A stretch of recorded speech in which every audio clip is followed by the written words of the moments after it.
Hello, everybody, and welcome to the next session of the Woo Woo Girls Guide to Infinite Wisdom with the one, the only, the Laura Sanger Watkins. Hello, and the fabulous and fantastic Mary Aquendo. Yes, it's been a long day today, hasn't it? Yes. Okay, so topic tonight is the original topic was going to be on removing energetic blocks. And then we did the interview with Daryl two sessions ago, and Laura coined this phrase, horribilizing.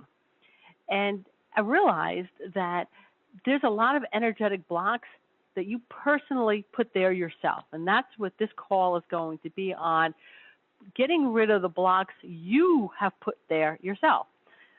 So, Laura, a little definition of horribilizing for us?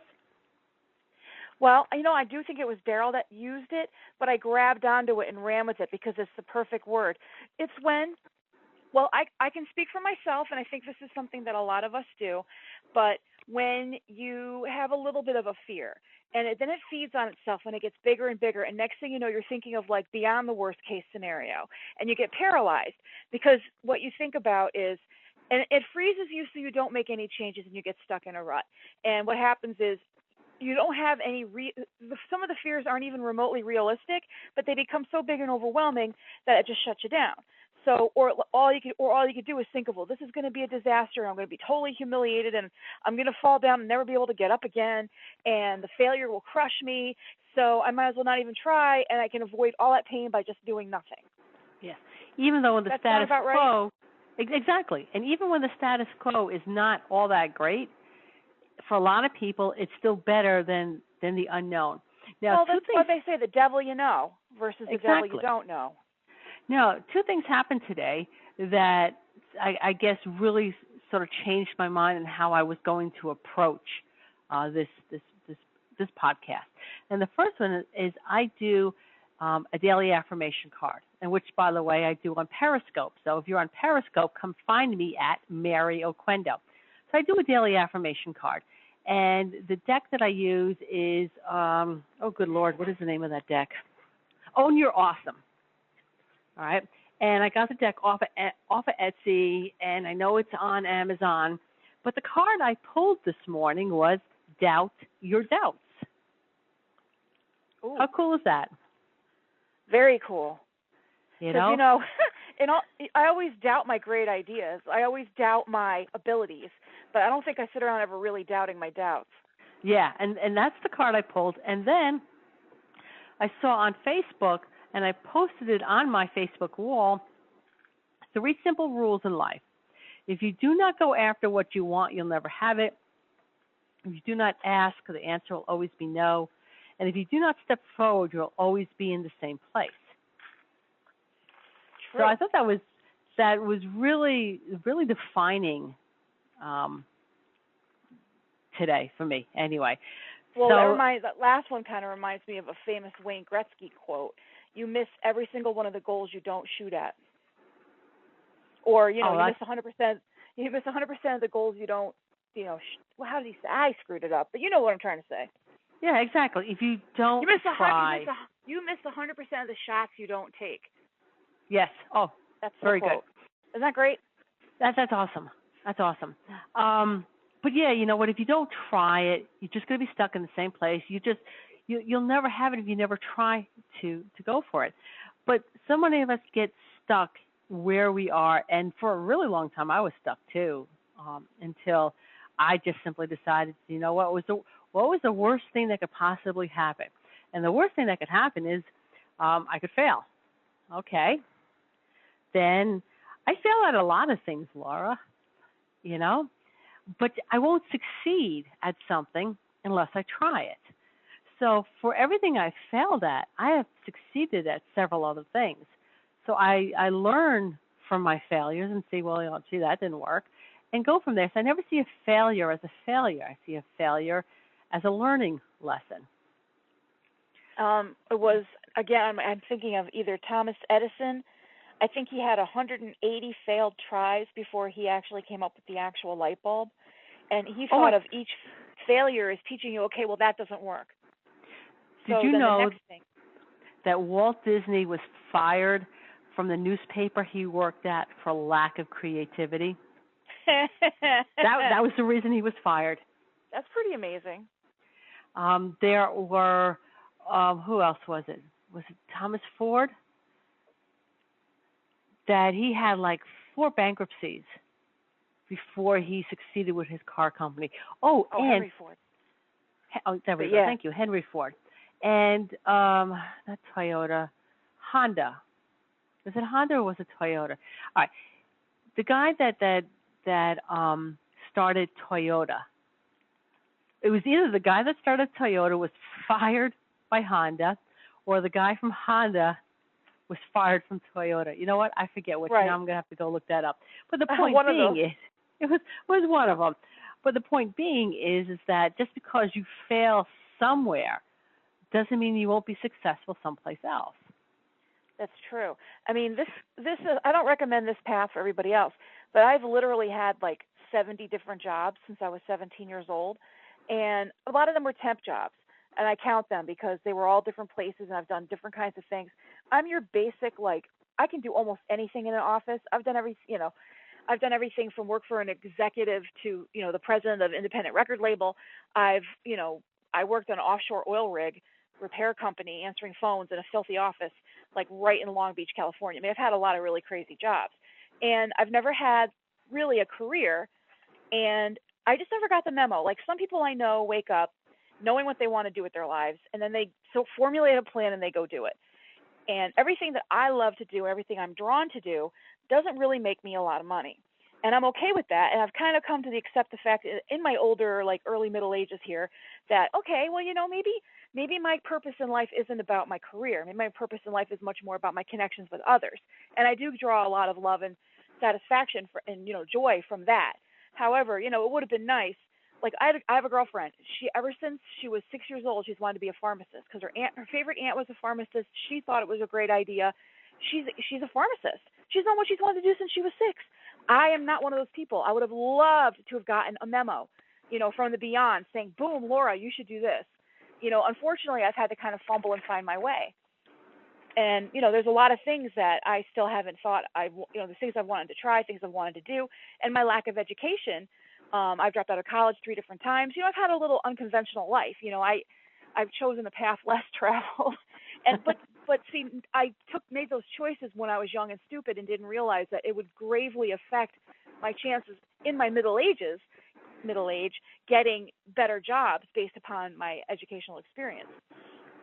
I mean, I'm very educated when it comes to working, like the hard knocks of life. I mean, I'm like a master student at the School of Hard Knocks, but regular bachelor degree at a accredited university, I don't have that. And that kind of gets in my way. And sometimes I've thought, oh, maybe I'll go back to college. And, I've got 2 kids in college right now. And it's like, this is their time, and it's not really, we can't really afford to send me back too at this point in my life. So, but that doesn't even feel important to me anymore. I don't think it really matters if I have a degree anymore, if I had a good, strong sense of direction and the energy to do the things that I want to do.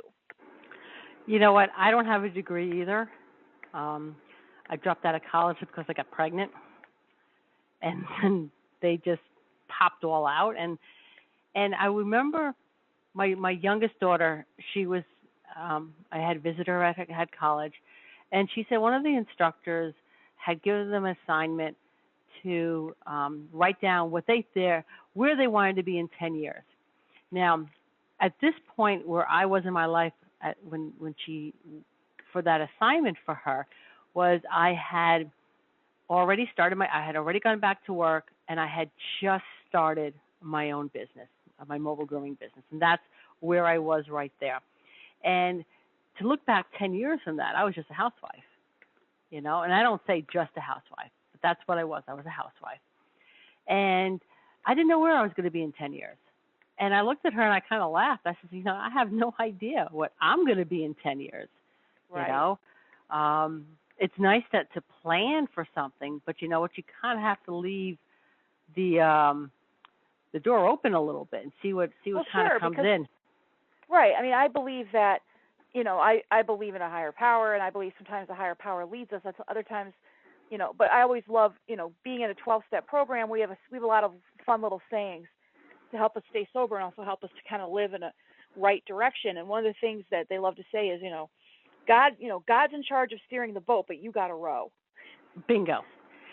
So you can have a plan, and I do, and I plan very well. And I think where people get rooted in fear and where they are stuck is because they don't take the time to plan.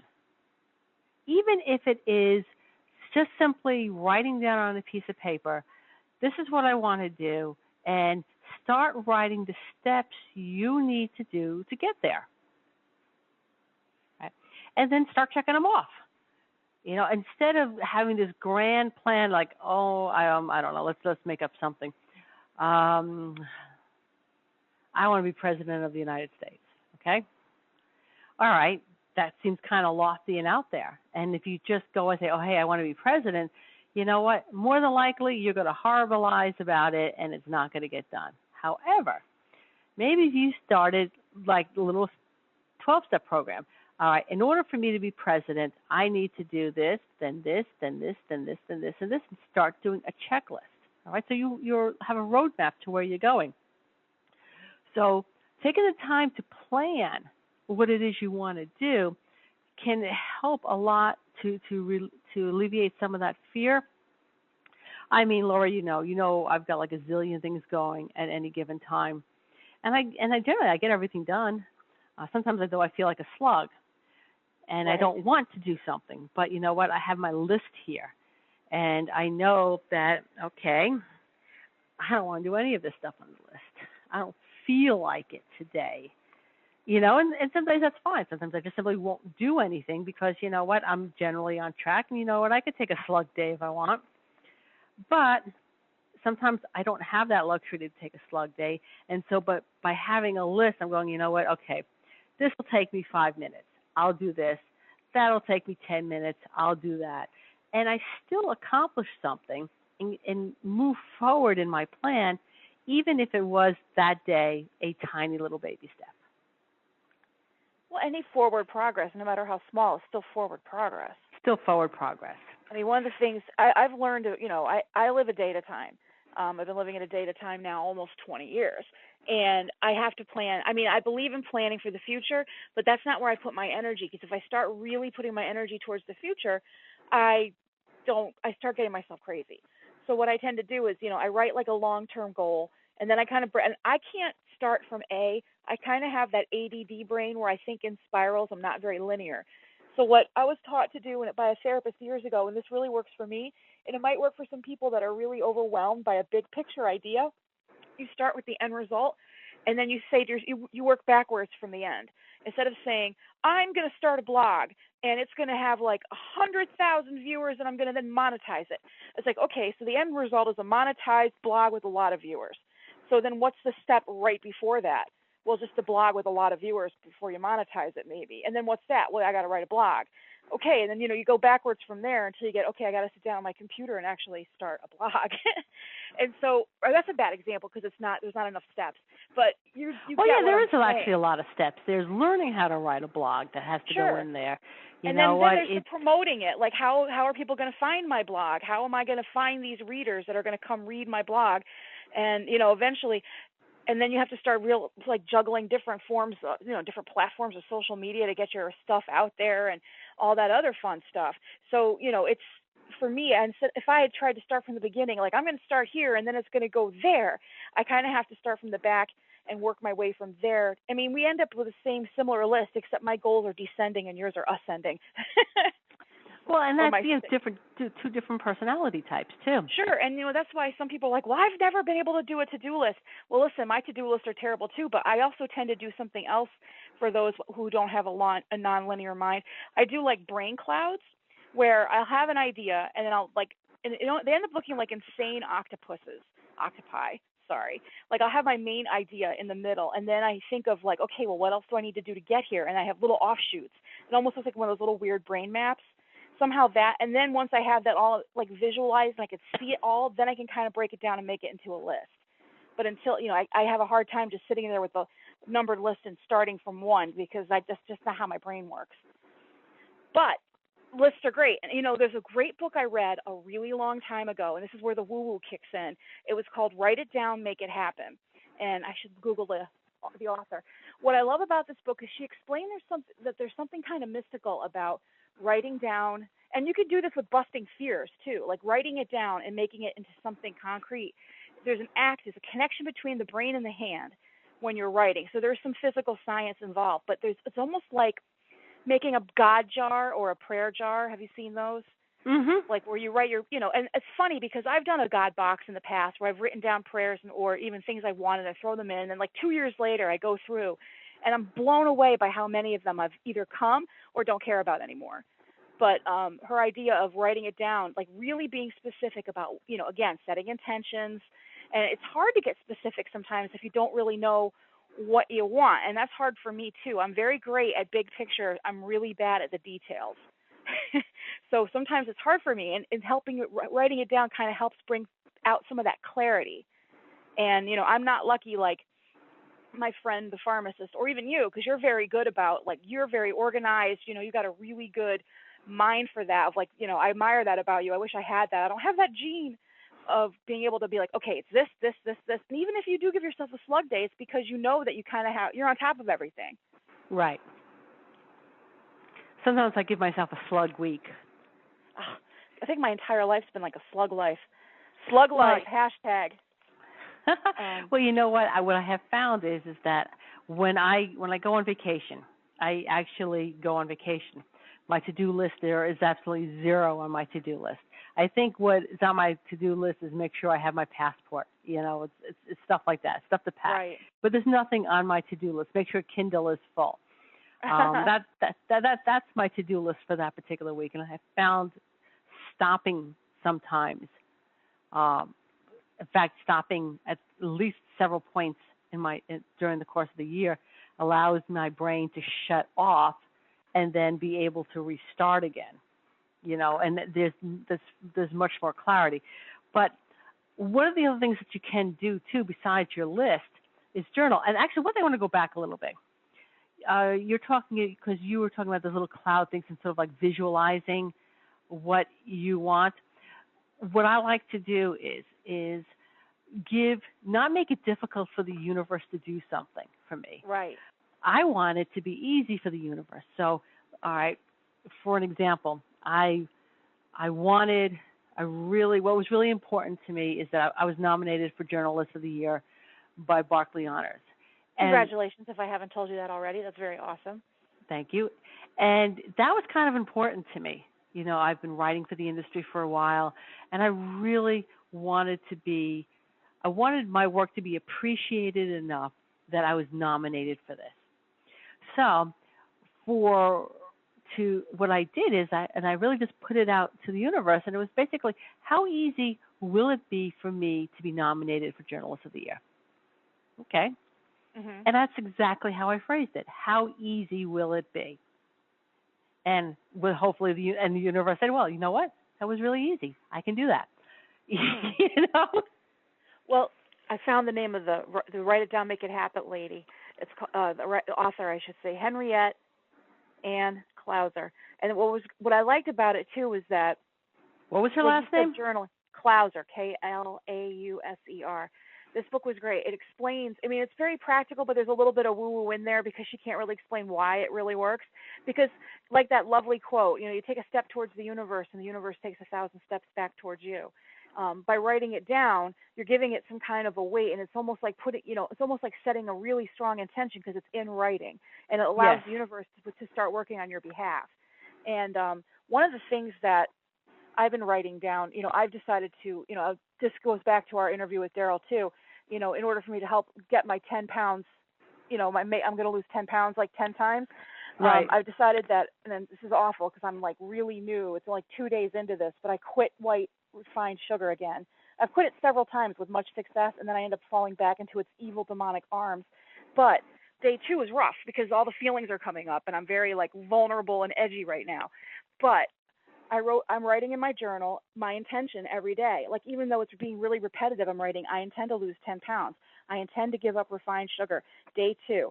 And then, like, I write the rest of whatever I'm going to write. But I'm writing that down every single day so that I'm really solidifying my intention.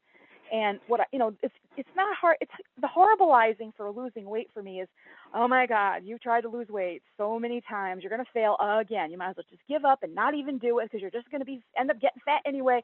Just stay fat. It's easier. It's more comfortable. You don't have to work that hard. I mean, those are very, very tempting thoughts that I have because, hey, I'm inherently lazy and I don't want to work really hard only to fail because that feels terrible. However, I keep telling myself, where will I be in a year if I don't start today? I'll be exactly where I am. But if I start today and I'm 100% committed and just my intention and just ask my prayer now is I ask the Great Spirit, please align my will with my intentions so that they're working together because sometimes my intentions and my will are two different things. And it's hard. And I'm glad you brought that up because journaling is another way of keeping yourself on track. Right. Writing that down every single day. And not only writing it down, starting to acknowledge your successes. All right? So right. That's why I'm writing down how many days I'm not eating sugar so that at a glance I can be like, wow, it's been like 35. We do that in Alcoholics Anonymous. When you first are newly sober, you count days. They have you count your first 90 days out loud.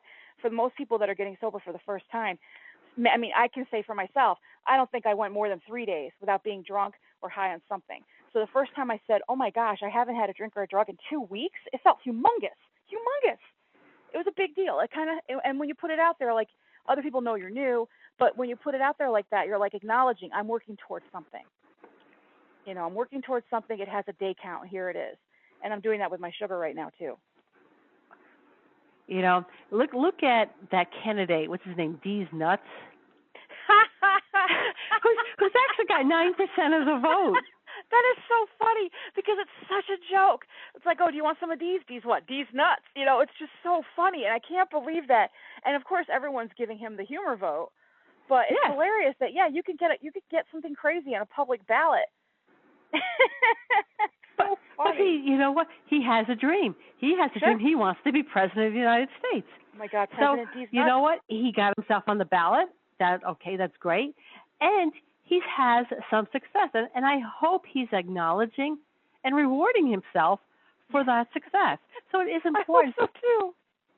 I mean, it's not easy to get there's a lot of wackadoos that want to get on the ballot, but not many of them not only get on the ballot but also get on the news.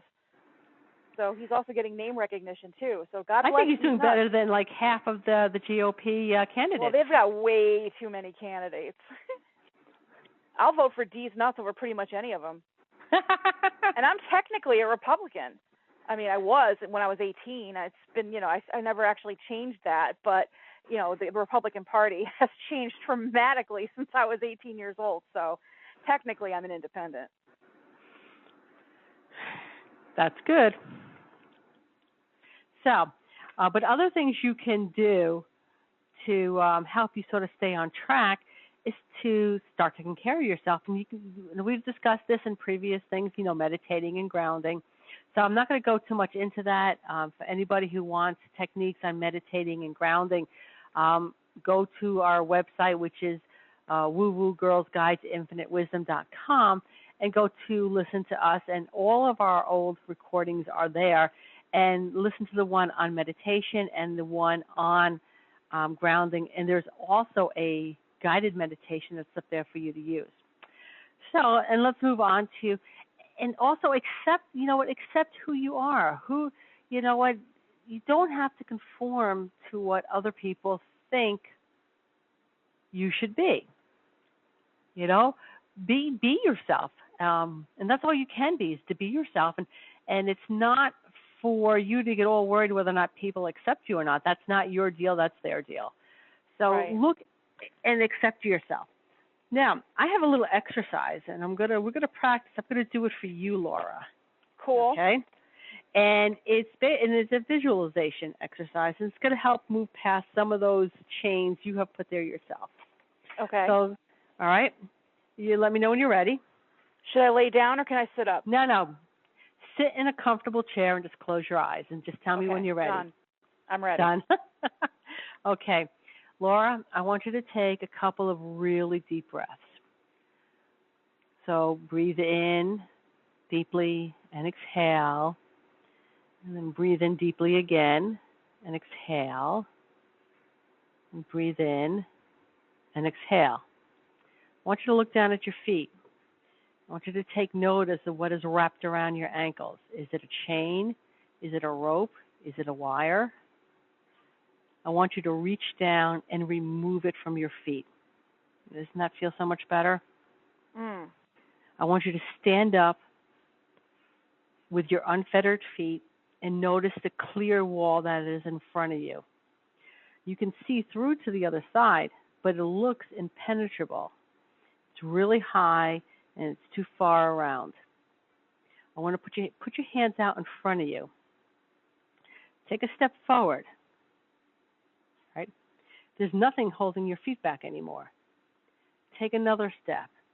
Walk right through that wall. It is nothing more than an illusion. Did you walk through your wall? Yeah. Okay. That's something you could do basically on a daily basis. There's been a lot of times, and sometimes when I'm feeling sluggish, and you know what, I really can't feel sluggish.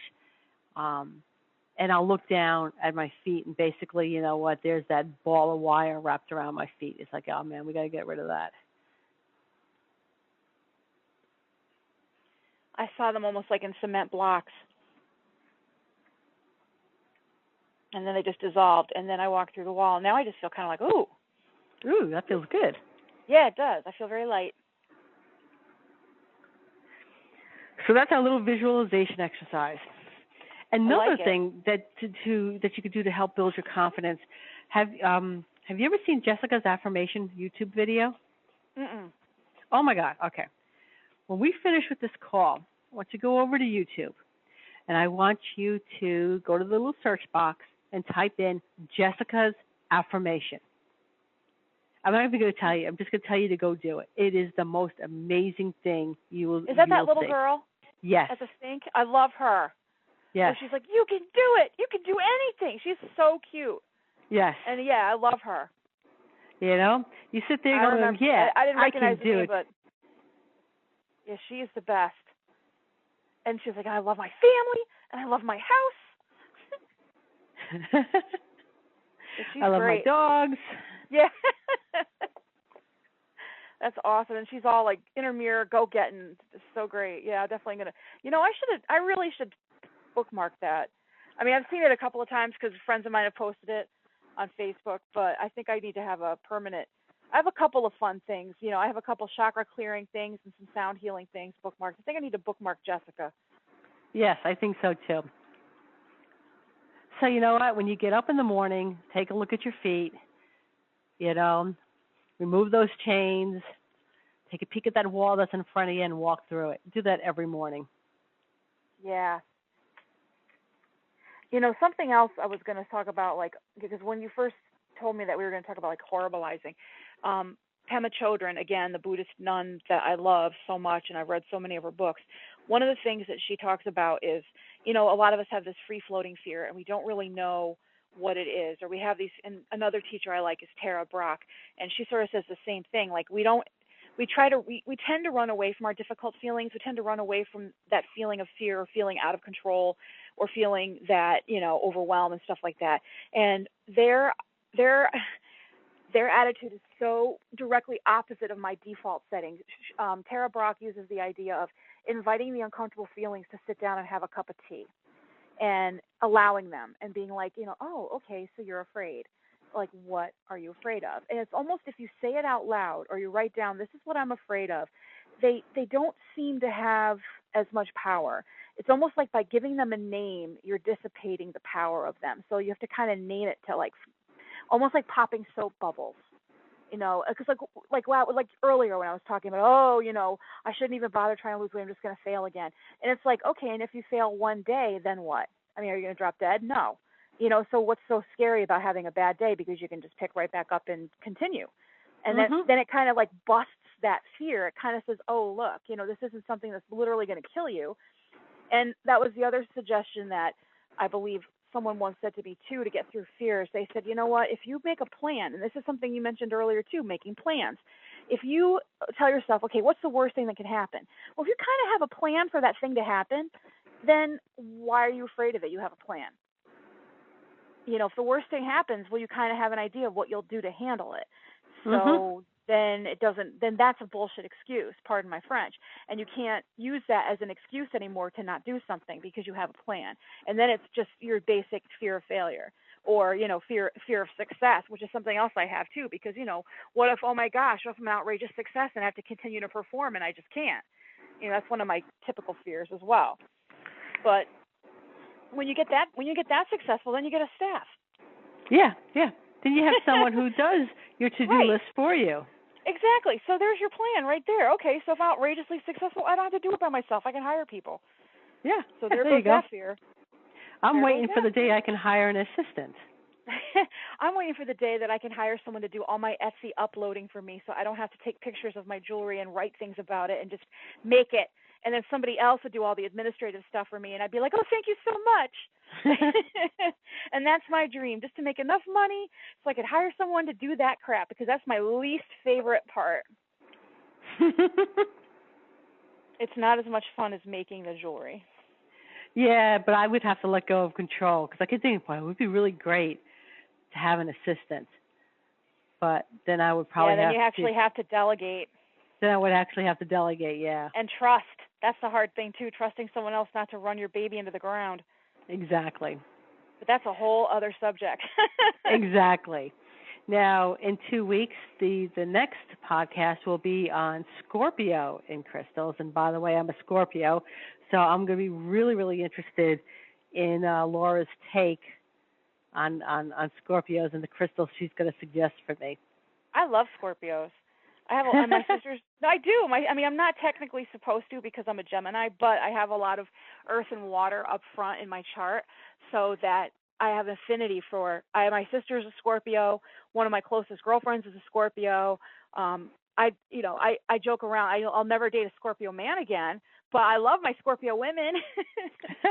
Well, and Spirit's a Scorpio too. Spirit is amazing. He's a great Scorpio. Well, he's very charming. But he is pretty pushy, especially if he thinks you've got treats. Oh my good, yeah. He's a chow hound. Well, it's not even treats; it's the treats he wants. Right. The specific treats. See, I'm not even going to get into about Scorpios yet because I could talk all night. So, I'll save that. I'll put that in mind. I'll bookmark that for the Scorpio show. The specific thing. It's not just any one thing. It's the right thing. It's that one thing. All right, Laura, have a good night. Yes, and you I too. will see you in 2 weeks. Yes, and I'll be walking through walls between now and then. Awesome. Yeah, you know what? And maybe a little, before we get started on the Scorpio next week, maybe a little update on your walking through your walls and removing your chains. Oh, sure, yeah, because I haven't even thought of. That's a great visualization, and I'm definitely going to practice it. I'll see what happens. I love doing little experiments. Cool. I'll let you know. I'll see you in 2 weeks. See you in 2 weeks. Okay, bye-bye. Bye.